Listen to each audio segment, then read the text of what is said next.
Hello everyone!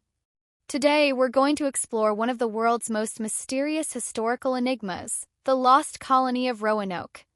On Roanoke Island, near the Outer Banks of North Carolina, in 1587, English explorer John White led 117 settlers in an attempt to establish England's first permanent colony in the New World. But when White returned to England to gather supplies 3 years later, the entire colony had mysteriously vanished, leaving behind only the clue Croatoan. Today, we'll take a closer look at this more than 400-year-old unsolved mystery and see what archaeology and historical evidence can tell us.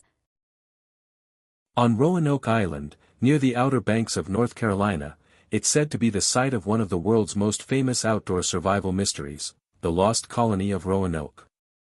Can you briefly tell me the story? In 1587, English explorer John White led 117 settlers with the grand plan of establishing England's first permanent colony in the New World, setting out for the Chesapeake Bay. However, the plan took an unexpected turn due to the captain's sudden decision. He refused to continue the voyage, leaving the entire group on Roanoke Island. This isolated island became the starting point of what history would famously call the Lost Colony. So they were just left on the island. What happened to White afterward? With supplies running short, White had no choice but to return to England to gather aid. Unexpectedly, due to the tense situation in Europe, his trip lasted 3 years.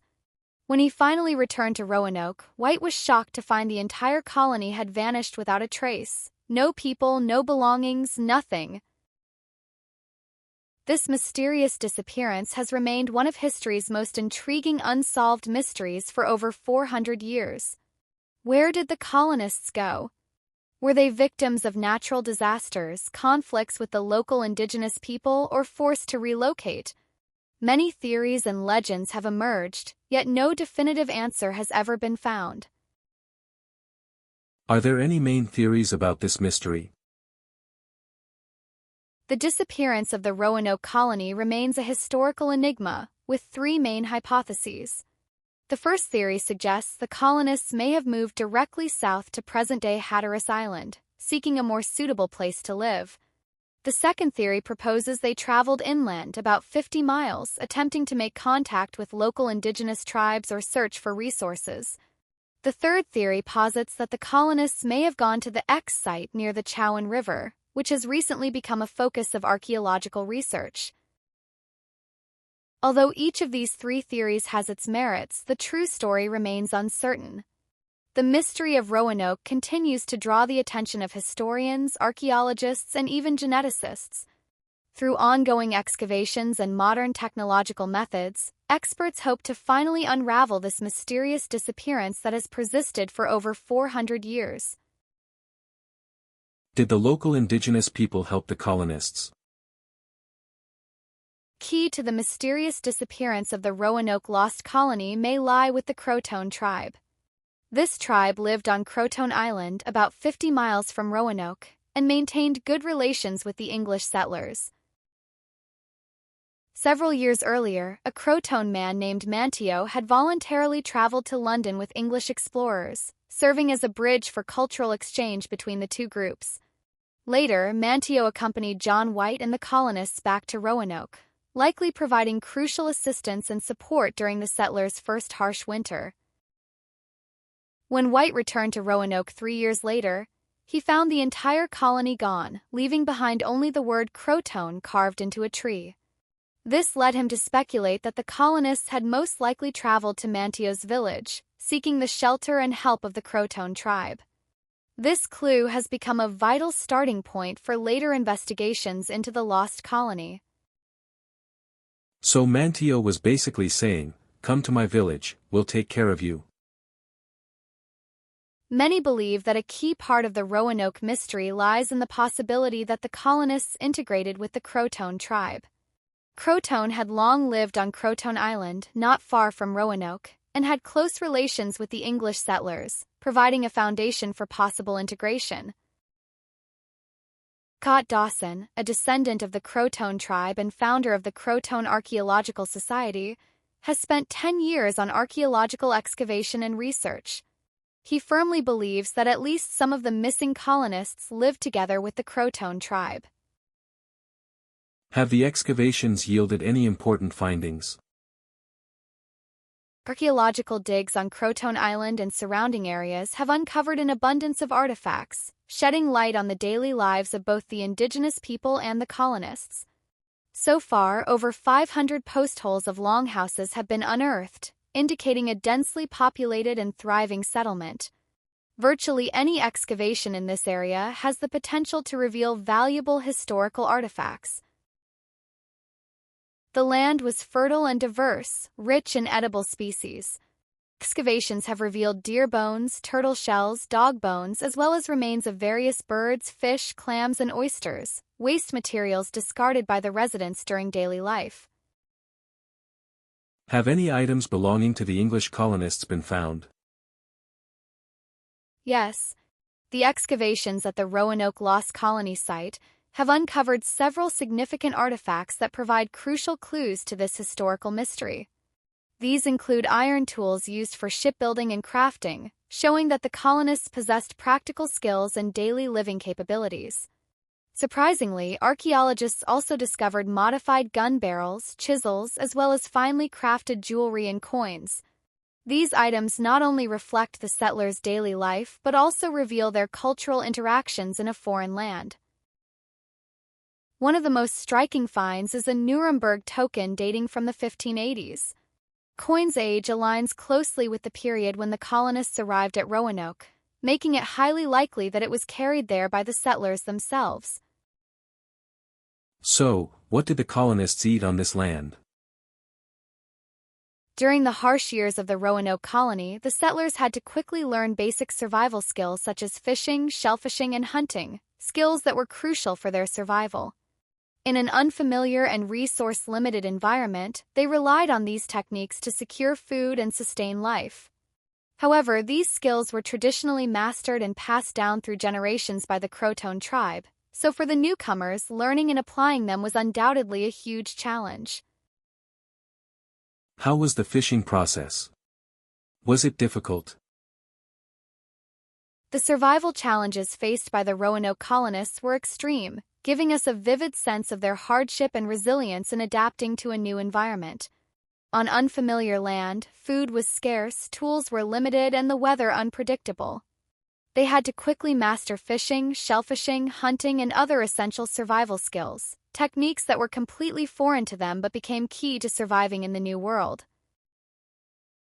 Was life very difficult? Life for the Roanoke colonists was undoubtedly harsh and full of challenges. Besides caring for young children and managing daily chores, they had to learn to fish, hunt, and gather food, skills critical for survival. Each trip to sea for fishing, each venture into the forest for hunting, and each shellfish gathering could determine whether they lived or died. Even more challenging was learning to live harmoniously with the local Croatoan tribe, gaining survival knowledge and practical skills from them. This cultural exchange was especially important in such an unfamiliar environment. Faced with nature's harsh challenges, changing weather, food shortages, and disease, the colonists also bore enormous psychological stress and feelings of isolation. So survival skills really were that important.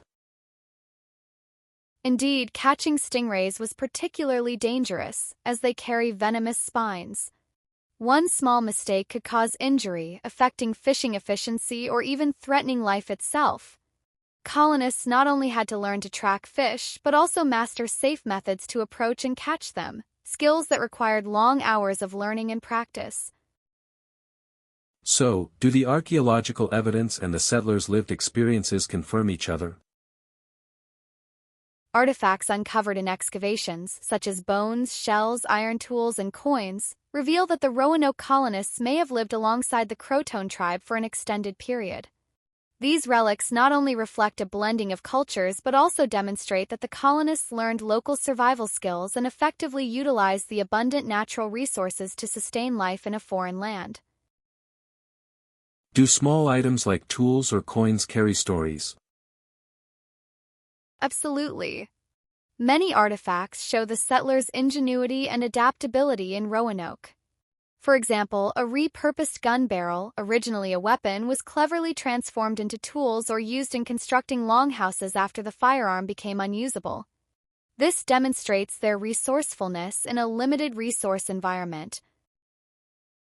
Additionally, the discovery of a Nuremberg token not only indicates the presence of monetary exchange but also symbolizes cultural connection.